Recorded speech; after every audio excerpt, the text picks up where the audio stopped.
Maria knocked on my office door at 2:47 p.m. on a Tuesday.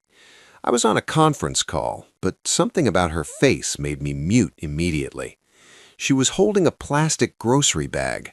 Her hands were shaking. "Mr. Harrison," she said quietly, "I need to show you something." I stepped into the hallway. She opened the bag. Inside were condom wrappers, dozens of them, gold foil, torn open, some crumpled, some folded. I stared at them, my brain refusing to process what I was seeing.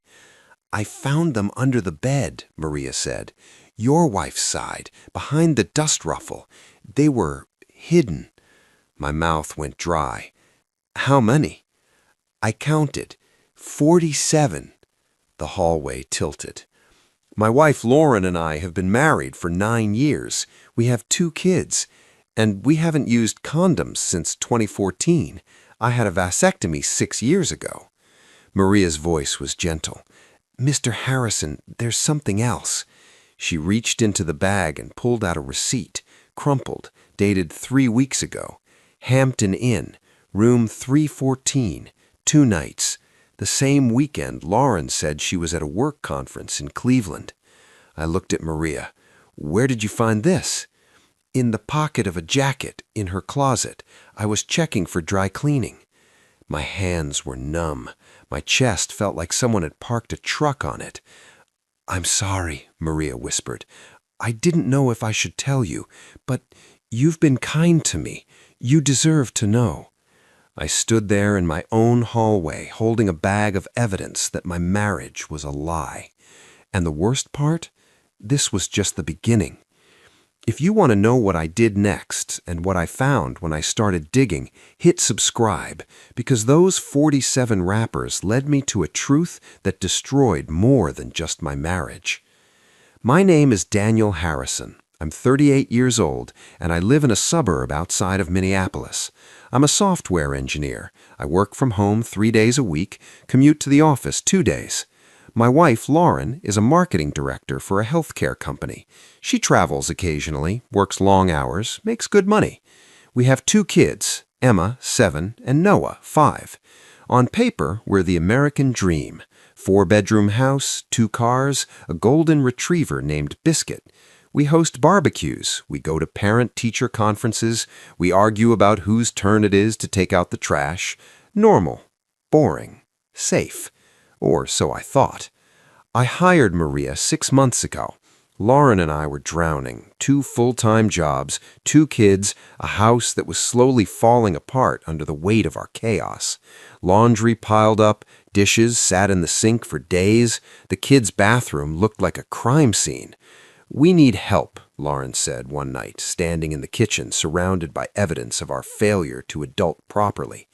"You mean a cleaner?" She said, "I mean a miracle worker." I posted on a local Facebook group. Maria responded within an hour. She was 52, from Guatemala, had been cleaning houses in the Twin Cities for 15 years. Her references were glowing. We hired her to come twice a week, Tuesdays and Fridays, 4 hours each day. She was quiet, efficient, thorough. She didn't just clean, she organized. She found systems where we had chaos. Within a month, our house looked like adults lived in it. The kids loved her. She'd leave little notes for them. "Good job on your spelling test, Emma," or "I saw your Lego castle, Noah. Very cool." Lauren barely acknowledged her. A quick, "Thanks, Maria," on her way out the door. I always made a point to talk to her, ask about her day, her family, her son who was studying engineering at the community college. She was kind, hardworking, honest. And on that Tuesday afternoon, she became the person who blew my life apart. The morning started normal. I was in my home office on back-to-back Zoom calls. Lauren had left early for a meeting downtown. The kids were at school. Maria arrived at 10 a.m. like always. I heard her moving through the house, vacuum humming, water running, the soft clink of dishes being put away. Around 2:30, I finished my last call and went to grab coffee. That's when she knocked. "Mr. Harrison." Her face was pale. Her hands were clutching a plastic grocery bag like it contained a bomb. "I need to show you something." We stood in the hallway outside my office. She opened the bag. Condom wrappers, gold foil, Trojan brand, dozens of them. I stared, my brain short-circuiting. "Where did you find these?" "Under the bed, your wife's side. They were pushed way back behind the dust ruffle. I only found them because I was vacuuming and the attachment pulled the fabric." I reached into the bag, picked one up. The foil was torn, empty. I counted them. Maria had already done it, but I needed to see for myself. 47. 47 condom wrappers hidden under my wife's side of the bed. My hands started shaking. "Mr. Harrison," Maria said softly, "I'm sorry. I didn't want to. I wasn't sure if I should." "You did the right thing," I said, my voice sounding far away. She reached into the bag again, pulled out a receipt. "I found this in a jacket pocket, in her closet. I was checking for dry cleaning tags." I took the receipt. "Hampton Inn, Minneapolis South, room 314. Check-in, October 14th. Check-out, October 16th. Total, $287.43. October 14th. 3 weeks ago. The weekend Lauren said she was at a marketing conference in Cleveland. I'd watched the kids all weekend, solo parented while she was networking. She'd even called me Saturday night. "Just got back to the hotel. Long day. Miss you guys." I believed her. I believed every word. I don't remember what I said to Maria after that. I think I thanked her. I think I told her to finish her work and go home early. I don't remember walking back into my office, but I remember sitting at my desk staring at that bag and feeling the floor drop out from under my life. Lauren and I stopped using condoms in 2014. We'd been trying for our second kid. When Noah was born, I got a vasectomy. We were done. No more birth control. No more condoms. For 6 years, we hadn't needed them. So why were there 47 wrappers under her side of the bed? I did what any man would do in that moment. I went numb. Not angry, not sad, just empty. I sat there for an hour, maybe more, staring at the wall. Then I opened my laptop. I logged into our cell phone account. We were on a family plan. I could see her call logs, her texts, at least the metadata. I started scrolling. October 14th, the day she left for Cleveland. 7:42 a.m. Text to a number I didn't recognize. 9:15 a.m. Call from the same number. Duration, 4 minutes. 11:03 a.m. Another text. 2:37 p.m. Call. Duration, 11 minutes. I clicked on the number. Ran it through a reverse lookup. Trevor Mathis. Age, 34. Occupation, Sales Manager, MedTech Solutions. MedTech Solutions. Lauren's company. I kept digging. The texts went back months, hundreds of them. I couldn't see the content, just the timestamps, but the pattern was clear. Mornings, lunch hours, late nights after I'd gone to bed. Calls that lasted 20, 30, 40 minutes. I pulled up Lauren's work calendar. It was synced to our shared Google account, something we'd set up years ago so I'd know when she had late meetings. October 14 to 16, Cleveland Marketing Summit. I Googled it. There was no Cleveland Marketing Summit that weekend. I checked her credit card statements. We had separate cards, but I was an authorized user on hers for emergencies.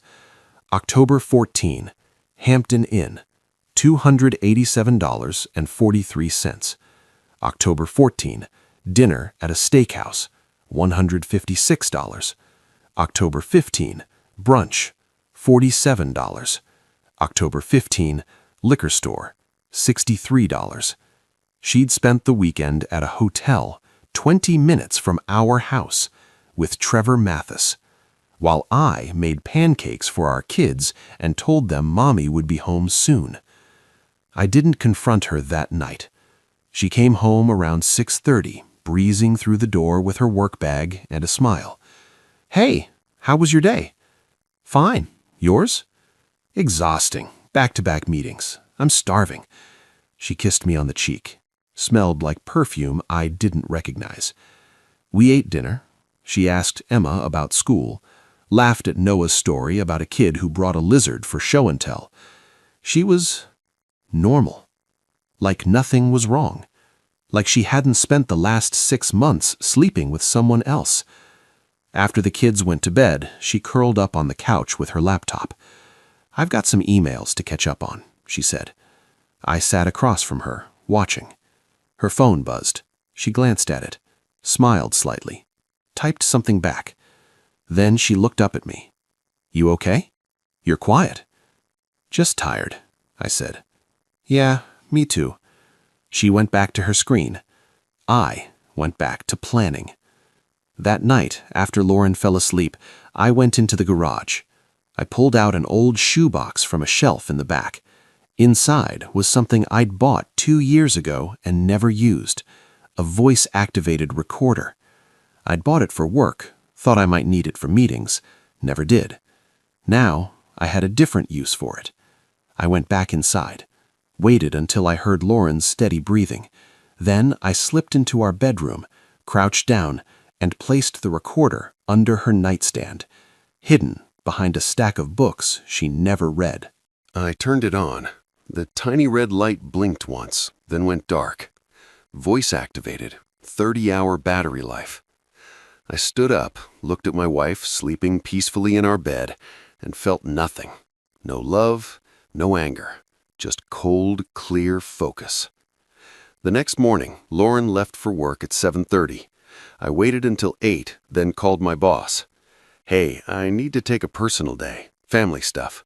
"Everything okay?" "Yeah, just need to handle something." I hung up. Then I got in my car and drove to the Hampton Inn. The hotel was generic, beige exterior, corporate logo, a parking lot half full of mid-range sedans. I walked into the lobby. A young guy at the front desk looked up. "Help you?" "Yeah, I'm trying to confirm a reservation. My wife stayed here a few weeks ago, October 14th through 16th, room 314. He typed. "Name? Lauren Harrison." More typing. "Yep, got it. 2 nights. Checked out on the 16th. Was it just her, or was someone else on the reservation?" He hesitated. "Sir, I can't really—" I pulled out my wallet, slid a 50 across the counter. He glanced around, pocketed it. 2 guests, checked in together, man and a woman. "You remember what he looked like?" "Not really. Tall, maybe? Dark hair? They didn't cause any trouble. Quiet." "They ask for anything specific? Late checkout? Extra towels?" He smirked. "Do not disturb" sign stayed on the door the whole time. I felt my jaw tighten. "Thanks." I walked out, sat in my car, stared at the building. Room 314. 3rd floor, corner room. I imagined her in there, with him, laughing, touching, doing things we used to do. Using condoms because she didn't want to risk bringing something home to me. My phone buzzed. A text from Lauren. "Don't forget to pick up Noah from school today. I have a late meeting." I stared at the message. Then I typed back. "Got it." I didn't go home. I drove to a coffee shop, sat in the corner with my laptop, and I started building a file. Phone records, credit card statements, the hotel receipt, the condom wrappers, photographed, cataloged, dated.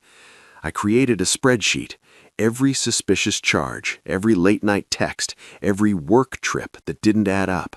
I cross-referenced her calendar with her credit card activity. Patterns emerged. Late meetings that ended with charges at bars and restaurants, conferences that had no online presence, team dinners where she was the only one from her team. It was all there, a trail so obvious I felt like an idiot for not seeing it sooner. Or maybe I had seen it. Maybe I just didn't want to believe it. That night, I picked up the recorder from under her nightstand while she was giving the kids a bath. I took it to my office, plugged it into my laptop. 3 hours of audio. I put in headphones and pressed play. Most of it was nothing. Silence. The sound of her getting ready in the morning. A phone call with her mom. Then, at the 1:47:22 mark, her phone rang. "Hey," she said. Her voice was different, softer, warmer. A man's voice. "Hey, beautiful. Miss you. Miss you too. When can I see you again? I don't know. Daniel's been around a lot lately, working from home. So come at lunch. I'll get us a room." She laughed. "You're insatiable. Only for you." Silence. Then, "I wish I could just leave, start over, with you. Why don't you?" "It's complicated. The kids, the house, he'd fight me on everything." "So let him. You're miserable." "I'm not miserable, I'm just stuck." More silence. "I love you," he said. A pause, then quietly, "I love you too." I stopped the recording, sat there in the dark, stared at the screen. I love you too. 9 years of marriage, 2 kids, a life we'd built together. And she loved someone else. I didn't sleep that night. I lay next to her, staring at the ceiling, listening to her breathe. At 3 a.m. she rolled over, draped an arm across my chest. In her sleep, she whispered, "Love you." I didn't respond, because I didn't know if she was talking to me or dreaming about him. The next morning, I called a lawyer. His name was Richard Klein, divorce attorney, came highly recommended by a guy at work who'd been through it. I sat in his office at 9 a.m., the folder of evidence on the table between us. He flipped through it, slowly, methodically. When he finished, he looked up. "This is thorough. I'm a software engineer. I'm good with data." He smiled slightly. "I can see that. So what do I do?" "First, we file. Adultery is grounds in Minnesota, and you've got proof. That'll help with asset division, possibly custody." "I want custody," I said. "Primary, at least. With this evidence, you've got a strong case, especially if we can show her affair affected her ability to parent." "It did. She's been lying to them, to all of us." He nodded. "We'll document that. But here's the thing. Divorce is ugly. It's going to get worse before it gets better. Are you ready for that?" I thought about the condom wrappers, the hotel receipt, the recording. I'm ready. I didn't tell Lauren. Not yet. I went home, played with the kids, made dinner. She came home late, again. "Sorry, traffic was awful."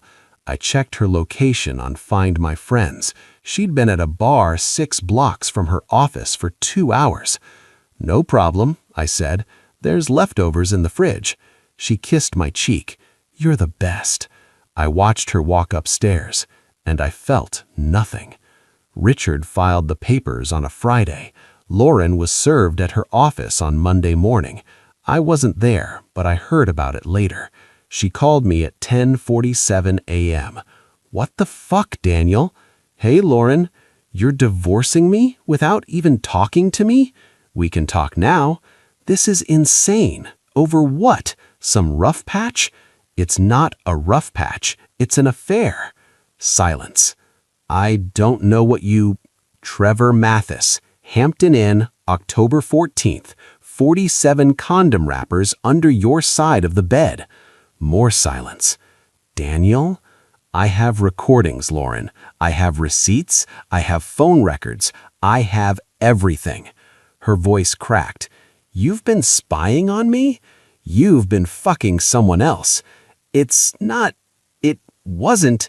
Save it for your lawyer." I hung up. My hands were shaking, but I felt lighter. She came home that night like a hurricane, slammed the door, threw her bag on the floor. "We need to talk."